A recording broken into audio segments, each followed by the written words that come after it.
Gracias a la Asociación Española de Hígado, a Rafa, me he pasado toda la noche haciendo gárgaras con mejunjes que me han explicado y espero poder dar esta charla y si no, la doctora Aguilera subirá a ayudarme. A mí me toca hablar del tratamiento de la hepatitis en una población difícil de tratar clásicamente, el paciente trasplantado, donde realmente tiene una gran relevancia por el impacto negativo de la reinfección en la supervivencia del paciente.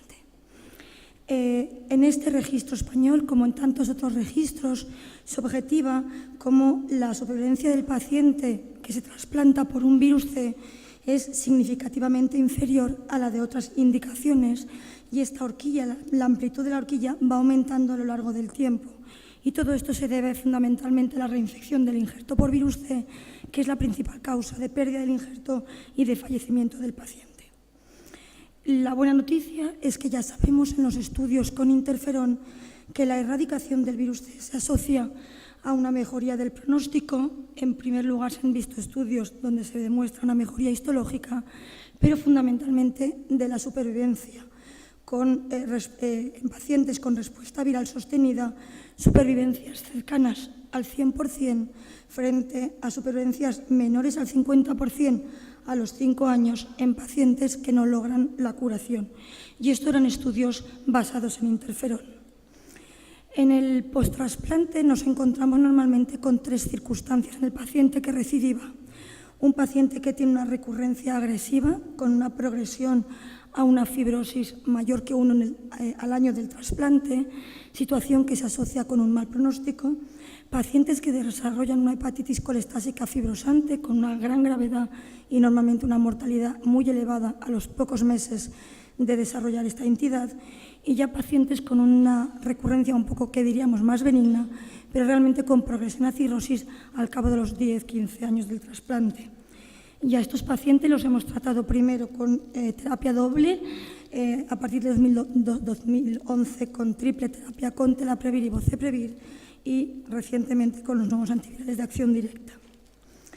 Voy a resumir someramente los datos basados en interferón para que, por favor, en las conclusiones tengamos muy claro que el interferón no está indicado en el paciente trasplantado hepático.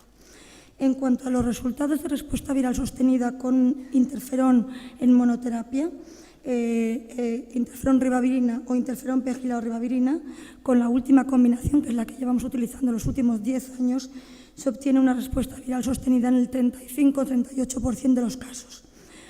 Solo destacar que los únicos estudios aleatorizados que se han realizado en todos estos años son los que he subrayado, con un número más bien pequeño de pacientes incluidos. El problema del interferón de estas terapias han sido la baja eficacia, pero sobre todo los efectos adversos. Efectos adversos que son muy numerosos, que obligan en un porcentaje importante de casos a interrumpir el tratamiento y que incluyen además una serie de efectos adversos que llamamos relacionados con el sistema inmune, como pueden ser el rechazo, incluso rechazo crónico, y la hepatitis autoinmune de novo. Estas entidades además tienen muy mal pronóstico, incluso cuando aumentamos la inmunosupresión y normalmente conllevan la pérdida del injerto. Y entre todos estos efectos secundarios, solamente destacar la anemia, que es la más frecuente, la que nos ha dado más dolor de cabeza y que además va a ser más importante con la triple terapia e incluso con los regímenes sin interferón, pero que mantienen la ribavirina. Y en estos estudios se demostraba que una anemia significativa ocurre prácticamente en el 40% de los pacientes y que obliga a la utilización de EPO en un porcentaje muy elevado e incluso transfusiones en el 30%, siendo los factores que pronosticaban el desarrollo de anemia la disfunción renal y la utilización de micofenolato, al igual que otros. El tercer problema con los regímenes basados en interferón es que los pacientes trasplantados normalmente tienen muchas contraindicaciones a recibir esta terapia y, por tanto, realmente la elegibilidad de estas terapias es muy baja, sobre todo si queremos utilizar el tratamiento de forma precoz. Así, en este estudio en el que se intentó el tratamiento de interferón precozmente, el 60% no lo podía empezar por distintas causas, fundamentalmente inestabilidad del paciente u otras contraindicaciones al inicio de interferón.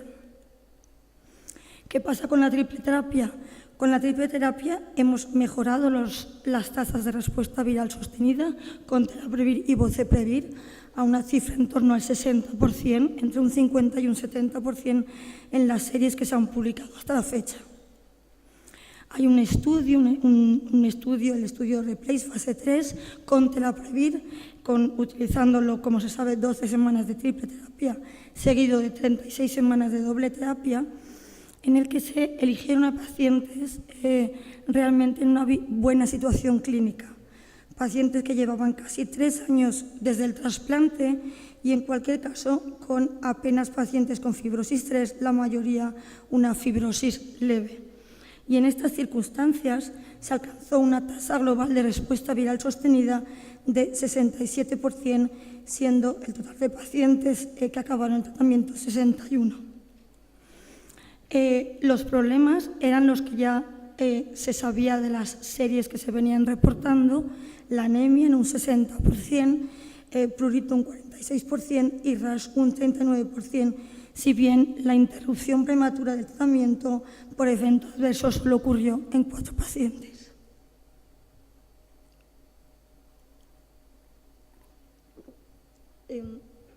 De todas las series que se han publicado, el aspecto más negativo de estas terapias es evidente. De estas terapias basadas en triple terapia son los efectos adversos, que incluyen la anemia, que ya hemos comentado previamente, pero mucho mayor que con doble terapia, que obliga a utilizar eritropoyetina en prácticamente todos los pacientes y a reducir dosis de ribavirina también en prácticamente todos los pacientes.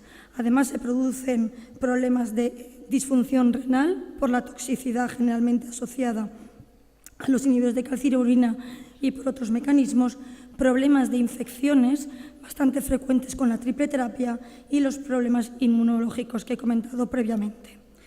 Y como tercera limitación, las interacciones medicamentosas que conocemos, que ayer nos explicaron, entre los inhibidores de calcineurina y estos inhibidores de proteasa, por lo cual es necesario reducir la dosis de inhibidores de calcineurina al inicio del tratamiento y reajustar la dosis al interrumpir el IP, y tener mucho cuidado tanto al inicio como al final, porque si no tendremos problemas de toxicidad de los inhibidores de calcineurina o de rechazo.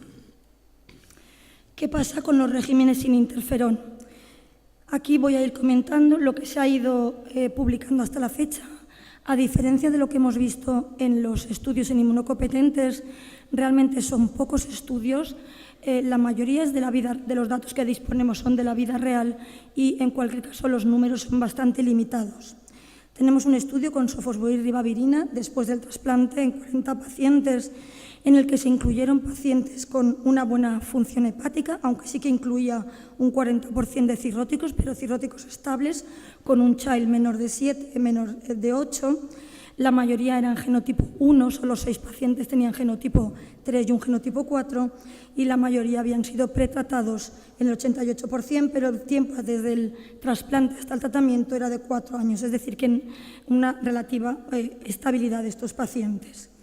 ¿Por qué no sale? No ha salido la... Bueno, comentarles que no ha salido la tabla. En cualquier caso, la figura, la tasa de respuesta viral sostenida a 12 semanas en estos pacientes era del 70%. 30% de los pacientes tuvieron una recaída, si bien la buena noticia en estos regímenes sin interferón era que la tolerancia era buena, solo hubo que discontinuar el tratamiento en 2 pacientes por efectos secundarios, y debido a la utilización de ribavirina, 20% de los pacientes utilizaron anemia, que obligó en algún caso a utilizar eritropoyetina, pero no transfusiones, y no hubo ningún problema relacionado de tipo inmune ni ningún exitus. ¿Qué pasa tenemos también datos del uso compasivo, que el doctor Fons hizo un esfuerzo importante para analizar estos datos de la utilización de sofosbuvir con ribavirina y en algunos casos con interferón pegilado, Y aquí sí que en pacientes ya más graves, de nuevo teníamos pacientes con diversos genotipos, pero aquí, como vemos, el MEL oscilaba entre 6 e incluso 43, con una mediana de 15, y teníamos pacientes con bilirrubina más alta, albúmina baja de 3,1 como mediana y un INR 1,3. Es decir, que eran pacientes realmente mucho más graves de lo que conocemos por los estudios. La mitad eran las típicas hepatitis colestásicas fibrosantes o similares y la otra mitad cirrosis del injerto compensada, descompensada. Y esto explica que realmente solo 72 pacientes finalizaron el tratamiento de 24 a 48 semanas por interrumpir prematuramente el tratamiento por eventos adversos, por fallecer o por someterse a retrasplante. Los datos de respuesta viral sostenida, no obstante, yo creo que son muy dignos, de un 62%, 53 de 85, cuando nos centramos en este grupo que está realmente malito. Y yo creo que aquí empiezan ya a aparecer datos muy interesantes, que son sobre todo los datos de beneficio clínico. El 80% de los pacientes tratados obtuvieron un 60% mejoría clínica y un 20% estabilidad clínica. Y esto es muy importante en esta situación en que en muchas circunstancias no disponemos de otra alternativa, mejorando de forma franca encefalopatía, ascitis y los datos de laboratorio, con una mejoría de la evolución del MEL a lo largo del tiempo, desde la fase previa a iniciar el tratamiento, 15 de mediana, a el seguimiento, con una mediana en torno a 10. De la vida real, en la americana de hígado se han presentado ya datos de la utilización de sofosbuvir con simebrevir, con o sin ribavirina, 12 semanas. Hay dos experiencias que se han presentado. La primera es la experiencia de los 3 centros de la Clínica Mayo. Son pacientes un poquito muy variados, pacientes, pues al ser una serie americana, 62% genotipo 1A, habían fracasado a terapia previa la gran mayoría. El tiempo desde el trasplante era de 29 meses, pero aquí ya tenemos pues, un pequeño subgrupo de pacientes con una enfermedad más avanzada, 29% F3B4 y 11% hepatitis colestásica fibrosante. Los datos de respuesta viral sostenida, por primera vez nos encontramos en el trasplante datos similares a lo que vemos en los pacientes no trasplantados, del 91%, 60 de 66 pacientes curados. El ajuste de inmunosupresión fue mínima y los eventos adversos graves, no hubo ningún rechazo y muy pocos eventos graves. Cabe destacar que la mayoría de los pacientes en estas series llevaban una inmunosupresión basada en tacrolimus. Hubo una ausencia de asociación entre la respuesta viral sostenida y diversas variables que clásicamente se asocian a peor respuesta, como pueden ser la utilización de ribavirina o no, el polimorfismo de la interleuquina 28, el subtipo del genotipo 1, la respuesta viral rápida a las 4 semanas o el haber sido pretratado o naïf o la hepatitis colestásica fibrosante frente a otros patrones de recurrencia. Sin embargo, cabe destacar que en todas las comparaciones siempre los resultados en el grupo con el factor negativo era discretamente inferior al grupo con el factor positivo. Y lo que no sabemos, porque no lo presentaron, es un análisis multivariante que nos diga si hay una combinación de estos factores que, digamos, en cierto modo nos hace temer que esta no sea una combinación suficiente, bien en el tiempo, en la duración, o bien porque sea necesario utilizar ribavirina en estos subgrupos. Lo que sí quedó claro es que en los genotipos 1A, aquellos pacientes con enfermedad leve respondían muy bien, un 97%, pero los pacientes con enfermedad avanzada, la respuesta era menor del 64%. Y en este subgrupo, pues por lo menos sería aquel subgrupo que se debería al menos utilizar siempre ribavirina y, si no se puede, aumentar la duración del tratamiento. Tenemos también datos de la vida real del target, de nuevo una serie americana con la misma combinación, sofosbuvir, simebrevir, 12 semanas con y sin ribavirina, 131 pacientes incluidos, de los cuales viremia indetectable en la última visita eran 91%, pero solo disponemos datos de la respuesta viral a la semana 4 en 68 pacientes.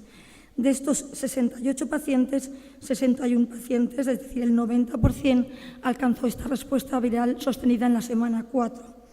De nuevo se repite lo mismo que nos presenta la Clínica Mayo. El paciente no cirrótico, una respuesta superior al paciente cirrótico, y el genotipo 1A, una respuesta inferior al genotipo 1B. Aquí sí que intentaron valorar, hacer un estudio multivariante, a ver realmente cuáles eran las variables que permitían diferenciar un subgrupo de pacientes con peores resultados. Y como ven, de forma global, 90% de respuesta. El paciente con ribavirina, 82%, sin ribavirina, 91%, no parece que hayan diferencias. El paciente cirrótico, una respuesta un poquito inferior. El paciente previamente experimentado, una respuesta muy similar al paciente naïf, y donde sí parece que hay una caída importante es en aquellos pacientes con una disfunción hepática mayor, con un MELD superior a 10 y en los genotipos 1A. De tal forma que en la regresión múltiple se observó que aquellos pacientes con albúmina baja, bilirrubina elevada, genotipo 1A, previa descompensación y haber fracasado antivirales de acción directa, eran los factores de forma independientemente asociados con falta de respuesta viral sostenida. También analizaron otros genotipos, muy poquitos, yo creo que poco se puede decir, con sofosbuvir y ribavirina, una tasa de respuesta en el genotipo 2 de 90%, pero claramente insuficiente en el genotipo 3. Se ha presentado un ensayo aleatorizado en el que los pacientes genotipo 1 o 4 se trataron con la combinación ledipasvir-sofosbuvir con ribavirina, aleatorizando los pacientes a 12 o a 24 semanas. 24 semanas en clarito, 12 semanas más oscuro, y los diferenciamos pacientes F0 a F3 a pacientes cirróticos, y dentro del grupo de los pacientes cirróticos aquellos pacientes con buena función hepática, Child B y Child C. Si bien tengan en cuenta que el grupo de Child C incluía unas Ns muy pequeñas. Vemos un poquito lo que se está repitiendo en todos los estudios.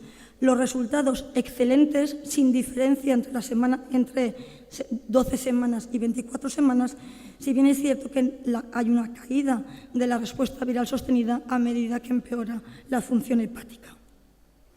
La mayoría de los fracasos se deben bien a éxitos o a recaídas post-tratamiento.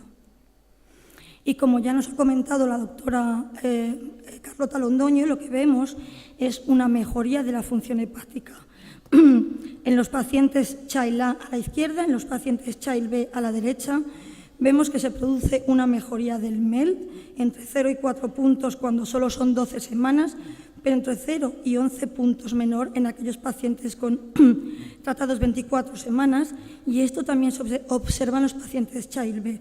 Una mejoría del MELD entre 5 y 6 puntos en estos pacientes tratados con enfermedad hepática avanzada.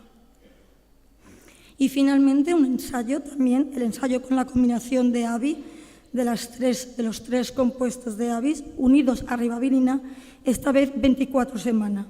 Una diferencia de este estudio también incluye a pacientes relativamente con buen pronóstico, bien seleccionados, tratados 3 años después del trasplante como media, donde se incluían solamente a pacientes con fibrosis leve entre 0 y 2.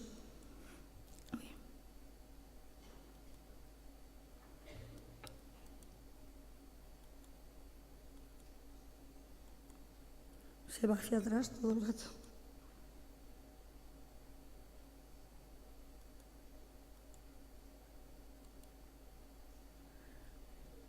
Sí, la izquierda, pero se va hacia atrás.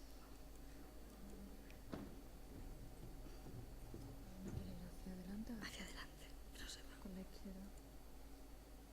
Es que se va hacia atrás.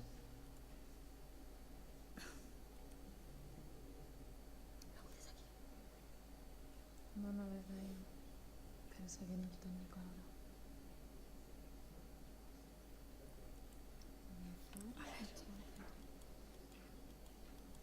Se va hacia atrás.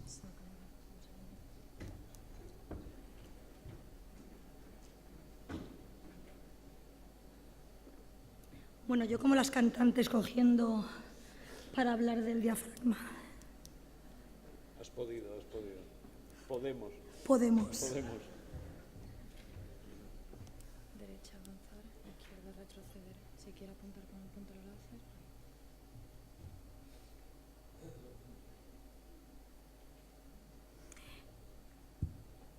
Con esta combinación también hay que tener en cuenta que debido a la incorporación de un inhibidor de proteasa boosted con ritonavir, tenemos que tener en cuenta las interacciones medicamentosas similares a lo que contábamos con el telaprevir y por tanto hay que ajustar las dosis de los inhibidores de calcineurina.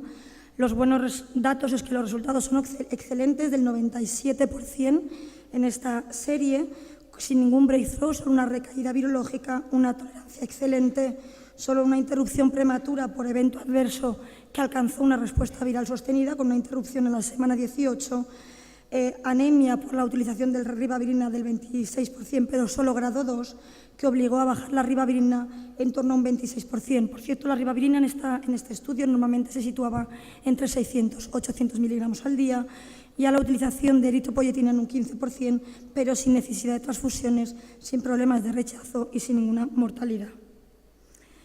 Y como resumen de todos estos estudios y de algunos más que se han mostrado en la americana de hígado, quiero solamente destacar de la vida real. Tenemos los dos estudios superiores, con sofosbuvir simiprevir, que además es lo que podemos utilizar en estos momentos en España, dos estudios que incluyen a pacientes cirróticos con resultados excelentes, salvo en el subgrupo de pacientes genotipo 1A con enfermedad avanzada. Con ya las moléculas que vamos a tener disponibles en los próximos meses, resultados también excelentes en pacientes con lesión baja, pero de nuevo esta idea de que si tratamos más tardíamente los resultados van a ser inferiores. Y esto se confirma en todas las series que se han presentado de usos compasivos, generalmente con daclatasvir, combinado bien con simiprevir, bien con sofosbuvir, donde vemos que incluso con tratamientos de 24 semanas, aquí sí que eran todo usos compasivos con enfermos mucho más graves, como el que he presentado previamente de sofosbuvir y ribavirina, y aquí vemos ya que las tasas de respuesta virológica bajan en torno de un 70-75%. Y esto parece no ser el caso en el supuesto de la hepatitis colestásica fibrosante, que parece responder de igual forma que los pacientes F0, F3. Por tanto, resultados excelentes en ausencia de efectos secundarios, una respuesta menor en aquel paciente cirrótico descompensado y una mejoría clínica clara asociada a la respuesta virológica. Para concluir, yo creo que hay dos recomendaciones evidentes. El tratamiento de la hepatitis C post-trasplante está indicado en todos los pacientes por esa progresión acelerada de la fibrosis, que el tratamiento basado en interferón no está indicado en el paciente trasplantado y, por tanto, debemos utilizar regímenes sin interferón. Y desde el punto de vista de qué regímenes debemos utilizar, yo creo que aquí realmente disponemos de muy pocos datos aún y la robustez de las conclusiones pues aún no puede ser muy fuerte. Hoy en día los datos de la vida real nos demuestran que podemos utilizar en pacientes genotipo 1 sin cirrosis sofosbuvir con simiprevir sin ribavirina 12 semanas, en aquellos pacientes con cirrosis compensada sofosbuvir simiprevir sin ribavirina 12 semanas, y si ya son pacientes de estos subgrupos que he comentado previamente, genotipo 1A, el paciente ya más descompensado, en estos pacientes deberíamos o bien utilizar la ribavirina o posiblemente alargar el tratamiento, pero no disponemos de datos y existen otras combinaciones con un nivel de evidencia pues, un poco menor porque hay pocos estudios hasta la fecha. En genotipo 4, 2 y 3 aún hay menos datos, son de números muy pequeñitos de pacientes y la verdad es que las recomendaciones un poco se basan en la traslación que hacemos de los estudios que se han hecho en los pacientes no trasplantados. En el genotipo 4 podemos utilizar de nuevo lo mismo que en el genotipo 1, sofosbuvir, simiprevir, 12 a 24 semanas no queda claro, y cuando tengamos el sofosbuvir y ribosvir lo mismo, 12 semanas. En genotipo 2 es donde parece, por las series que se han publicado, pequeños datos, sofosbuvir, ribavirina, 12 a 24 semanas, y el genotipo 3, sofosbuvir, daclatasvir, ribavirina, 12 a 24 semanas. Muchas gracias.